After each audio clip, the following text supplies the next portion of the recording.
A lakeside murder in which 3 teenagers on a camping holiday were bludgeoned with rocks and stabbed in a tent has taunted tranquil Finland for 45 years, sporting books, conspiracy theories, and even the name of a rock band. I found this story of particular interest because I believed investigators were on the right track with their suspect, yet they failed to compile enough evidence to convert it into a conviction. The worst night of Nils Gustaffson's life is one he doesn't even remember. On June 4, 1960, Nils, 18 at the time, headed for a well-known campground in Espoo, Finland to spend time with his friends. The campsite was on the shores of Lake Bodom, a place unassuming in its tranquil beauty. The group of friends included Seppo, Anja, and Nils's girlfriend, Mela. The arrival at the campsite and subsequent afternoon went smoothly as the teenagers enjoyed their time in nature. The area was busy with people of all ages who would become witnesses in the future investigation. In late afternoon, the teenagers raised their tent on a distinctive peninsula along the southern shoreline. At 10:30 p.m, both couples went to bed. The next morning, 2 boys hiking through the campgrounds on a birdwatching expedition noticed a tent from a distance. They weren't close enough to see any details, but it was clear the tent had been torn and slashed. They also reported seeing a blonde man walking away from the collapsed tent in the teenagers' campsite. The boys continued on their expedition thinking little of it. However, around 11 a.m. on June 6, a man by the name of Siren, who'd been swimming in Lake Bodom, found the gruesome discovery and alerted the police. Anja and Seppo's bodies were both found inside the tent where the killer had apparently cut the ties and began stabbing and bludgeoning the teenagers through the fabric. Anja was in the fetal position on top of the tent. She had been struck hard enough to break her jaw in 2 places and knock out at least 1 tooth.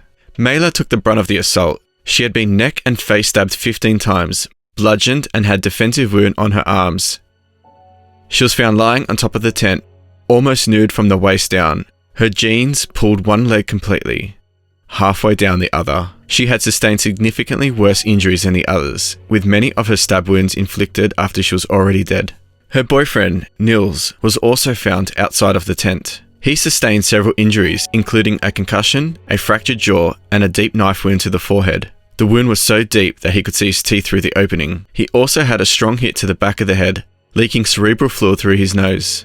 Amazingly, he was still alive when police arrived on the scene, and had he not received immediate medical treatment, he most likely would have died. And his only recollection of the horrific event was a shadowy figure dressed in black with bright red eyes appeared and viciously attacked the group. It was a case so sensational it became common knowledge among residents of Finland. Everyone knew of the Lake Bodom killings and how police were unable to locate the perpetrator. Children were cautioned not to be out after dark in case the killer was still lurking. Months and years would pass, with police unable to garner any additional details from the lone survivor of the horrific event. However, that all changed in March 2004. After nearly half a century, DNA evidence prompted prosecuting attorneys to haul in a suspect they claimed had motive to commit murders. This time the case was bolstered with forensic science previously unavailable to investigators in 1960.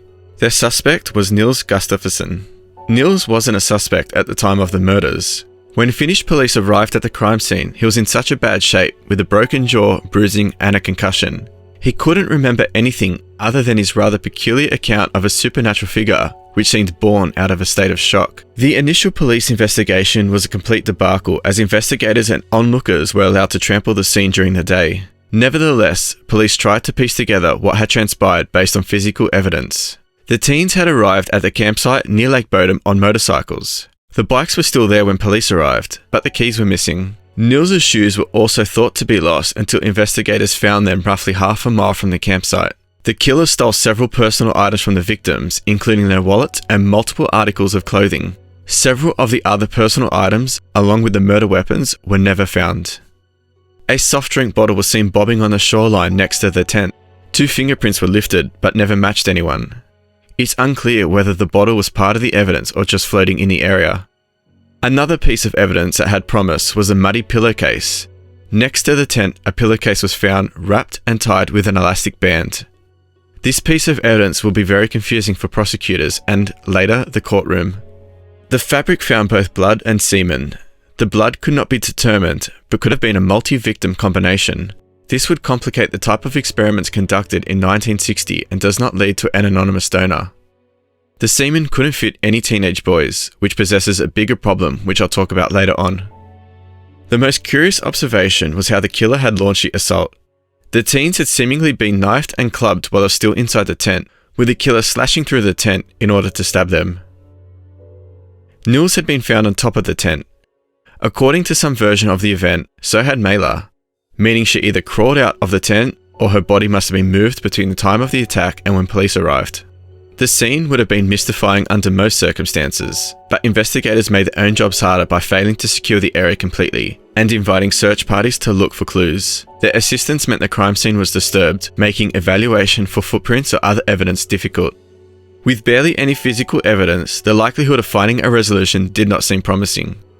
No arrests were made, and only a handful of suspects emerged in the years that followed.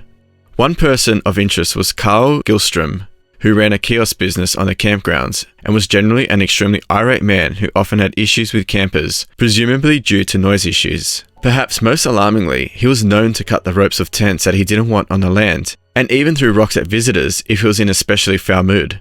Some believe Karl had simply snapped and brutally assaulted the 4 teenagers' party. These stories were told to police, who also heard that he had mysteriously filled in a well on his property in the days after the Lake Bodom murders. Had he hidden things down there? The theory gained momentum when Karl died by suicide in 1969, supposedly dying before he drunkenly confessed to the murders.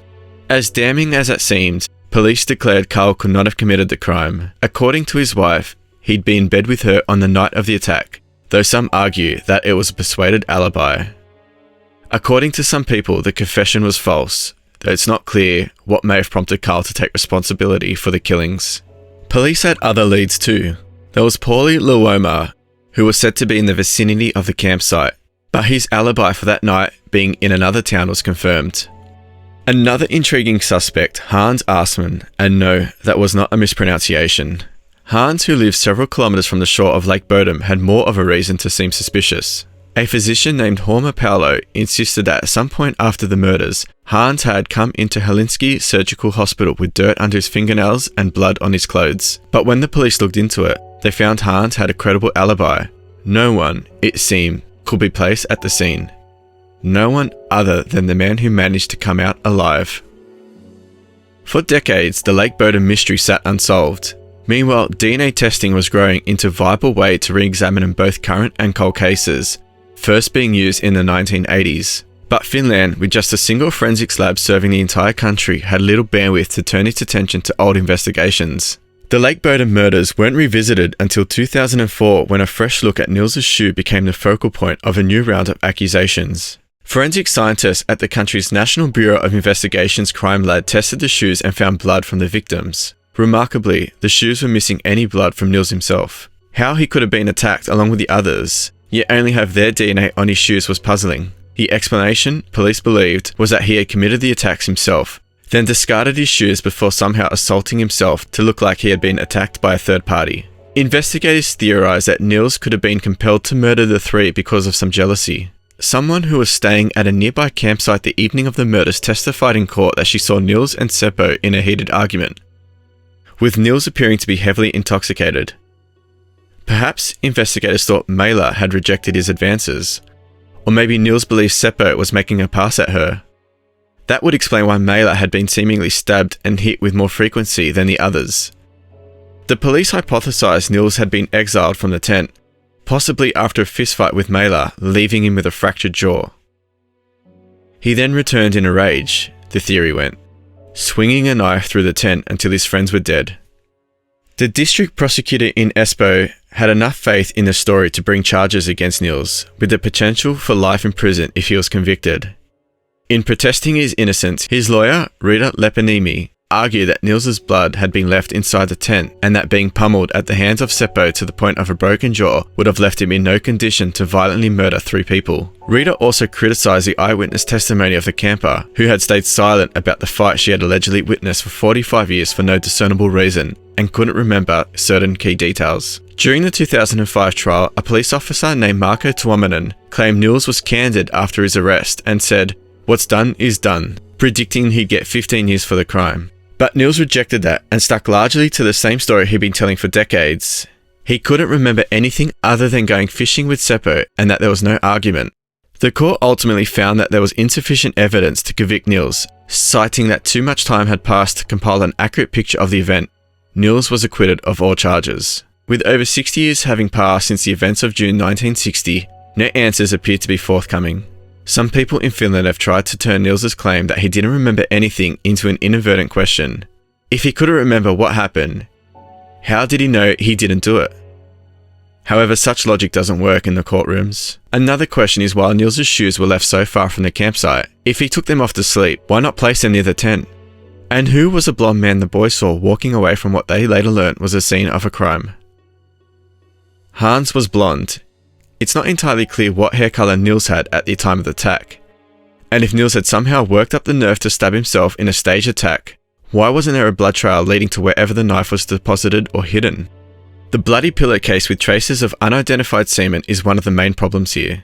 Neither the prosecution nor the defence wanted it as evidence. On one hand, we have the chance that research in the 1960s was fooled by fluids combined from several donors. This seems rational, but it's a terrible shame that the proof wasn't retested in 2004. The prosecution was so determined to ignore it that they believe prior campers abandoned it. It's a distant possibility, but it sounds urgent. I assume the prosecution didn't want to include that because they couldn't get any retested findings. The only clarity around the murders is that someone was successful in killing 3 people at the shore of Lake Bodom. Whether it was a man, woman, group, or something with glowing red eyes, they appear to have gotten away with it. Nils, now a retired bus driver, is currently 79. He went on to get married and had 2 children. Let us know your thoughts in the comments. Do you think it was Nils who was in a drunken rage murdered all his friends out of jealousy? Or was it just a random stranger on a killing spree?